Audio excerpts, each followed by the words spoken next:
சென்னை கோயம்பேடு பேருந்து நிலையத்தில் பயணி மீது பேருந்து ஓட்டுநர் நடத்துனர் சரமாரி தாக்குதல் நடத்தியிருக்கின்றனர். அதனை அண்மை செய்தியாக பார்த்துக் கொண்டு வருகிறோம்.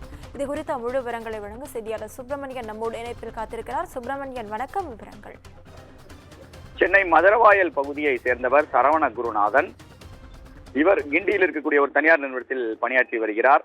கிண்டியிலிருந்து பேருந்து மூலம் கோயம்பேடு பேருந்து நிலையத்திற்கு அவர் அங்கிருந்து பூந்தமல்லி செல்வதற்காக பேருந்தில் பயணம் செய்த போது மதுரவாயல் பகுதிக்கு செல்வது அவர் வழக்கம். அதன் அடிப்படையில் கோயம்பேடு பேருந்து நிலையத்திற்கு வந்தபோது பூந்தமல்லிக்காக பேருந்துக்காக அவர் காத்திருந்தார். ஆனால் பேருந்து ஏற முயற்சித்த போது பேருந்து நிற்காமல் சென்றது. இதனால் பேருந்து ஓட்டுநர் மற்றும் நடத்துனருடன் அவர் கண்டித்திருக்கிறார். மேலும் அங்கு இருக்கக்கூடிய டைம் கீப்பரிடமும் அவர் கண்டித்திருக்கிறார்.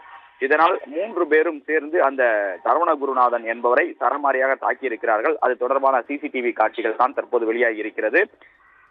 நடத்துனர், பேருந்து ஓட்டுநர், அதே போல டைம் கீப்பர் 3 பேருமே அவரை சரமாரியாக தாக்கியிருக்கிறார்கள். பயணிகள் முன்பு இந்த தாக்குதல் சம்பவம் என்பது நிகழ்ந்திருக்கிறது. இது தொடர்பாக சிஎம்பிடி போலீசார் விசாரணை மேற்கொண்டு வருகிறார்கள். விவரங்களுக்கு நன்றி சுப்பிரமணியன்.